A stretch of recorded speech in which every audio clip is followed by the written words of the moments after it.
Oh yeah, riding high. Hey guys, welcome to another episode of On Two Wheels. Although it's not gonna last this time. Not gonna last. Oh, thank goodness.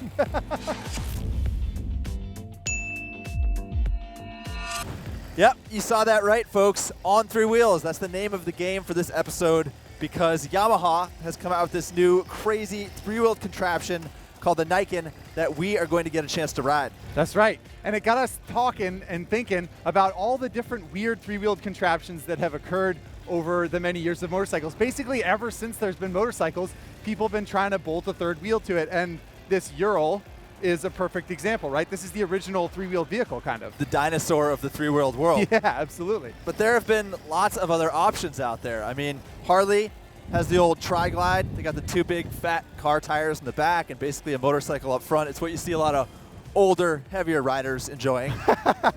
And then we also have, of course, the opposite situation where you put two wheels in the front and one in the back, brings you to the Can-Am Spider. That thing's a little bit more advanced, right? It's got modern technology, it's got traction control, stuff like that. Yep, it's certainly more stable. I would even say it's a little bit too stable. I mean, the thing does not steer well. And it doesn't lean over, right? Which is one of the problems with three-wheeled Yeah, vehicles. it's too car-like. That's right. Speaking of car-like, you got the old slingshot. I mean, this thing even has a steering wheel. Like, what is up with that? It's a fun little vehicle, but it does not count as a motorcycle if it has a stick shift and a steering wheel. Agreed? Doesn't count if it has a steering wheel, and frankly, I don't think it counts if it doesn't lean. And of course, if you're talking about leaning with three wheels, you can't forget the Piaggio MP3. Pretty cool because it does allow you to lean like a motorcycle, but it's a scooter. You don't shift, it's a step through, so it's got a lot of the dynamics we like, but it doesn't have the performance that we want when we ride a motorcycle. Right, and this is why we're thinking that Yamaha has maybe finally cracked the code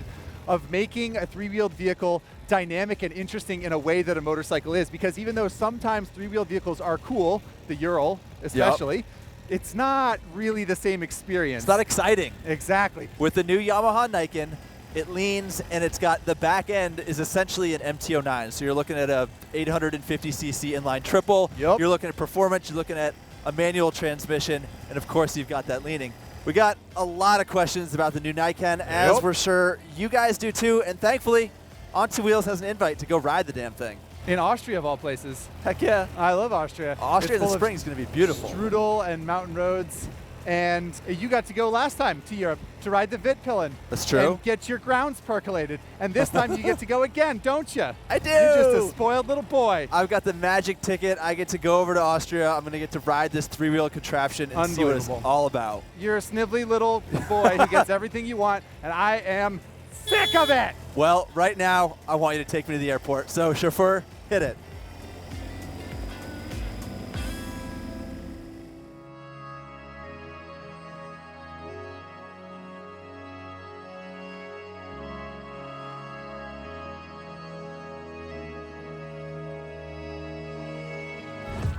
Welcome to a very cold and very windy mountaintop in Austria, and welcome to the new Niken. This three-wheeled contraption is quite a machine, and you know what?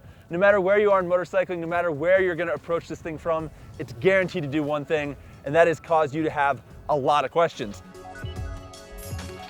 What is it? Who is it for? What's it supposed to do? And what is it capable of?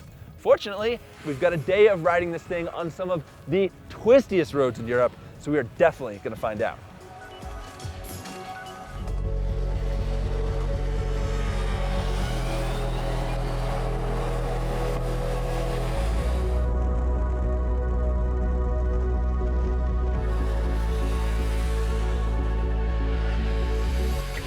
When you look at the Niken, you can't help but think, what is that?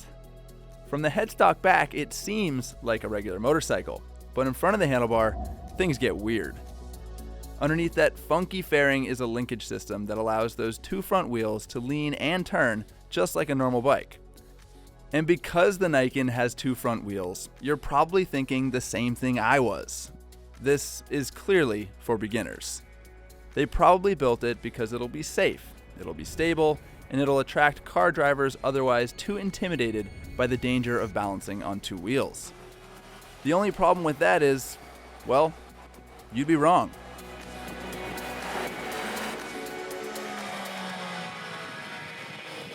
You heard me right. This is definitely not a beginner's bike.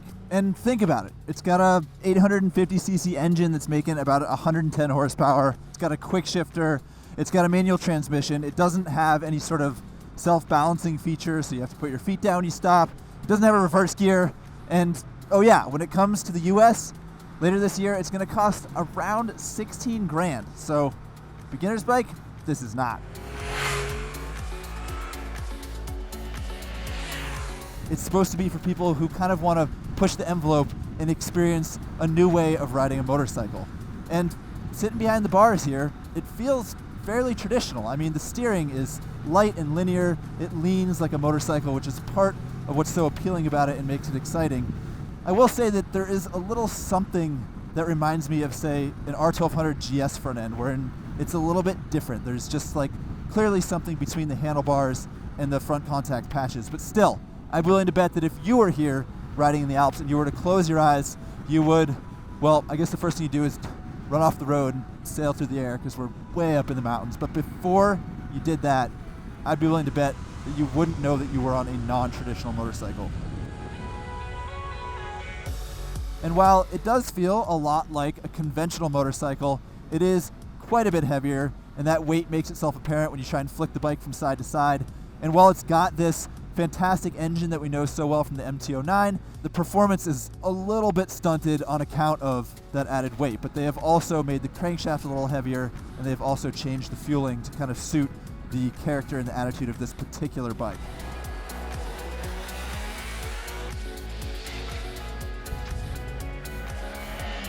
Another thing that it does that the MT-09 doesn't do is drag foot peg quite a bit. If you're wondering how far this thing leans over, it is mechanically limited because of that funky front end to about 45 degrees, but the foot pegs touch down much sooner than that. I think that if you're looking for performance, if you're looking for deep lean angles, you're gonna be better off on a two-wheeled vehicle. The performance envelope is much wider, much broader on a two-wheeled bike. But ultimately, having two contact patches up front instead of one is gonna give this bike some advantages. Anytime the road is, say, wet or slippery, or there is sand or gravel or anything like that, you've got more grip. You're less likely to slide and less likely to fall down. So that is a clear benefit to this design. And that is a statement in a nutshell.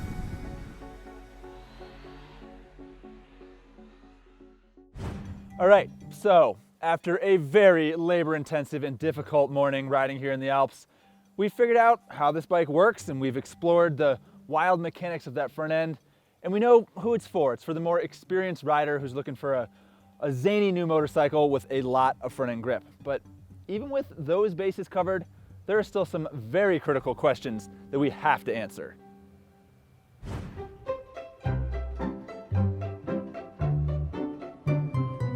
Definitely gonna need to turn traction control off. Hold that down. All right, let's give it a go. Let's see if it'll drift. Woo. That answers that. Sure does drift. That was exciting.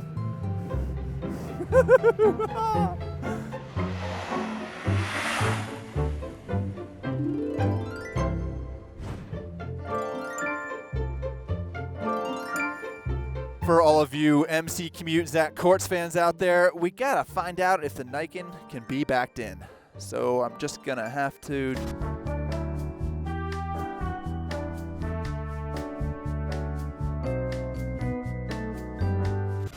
Okay, I think we're all set. Let's give it a shot. Coming in hot! Yeah! Yep, you can back it in.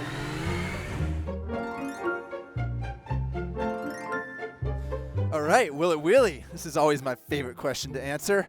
TC definitely going to need to be off. There we go. All right, let's give it a go, shall we? Alley-oop! Woohoo! Yeah, wheelies. That was awesome.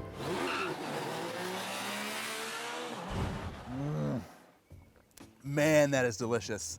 And I deserve it. Nothing like a cold beer after a long, hard, arduous day of testing brand new motorcycles. Can't believe Zach says I'm spoiled. I don't know what's up with that guy.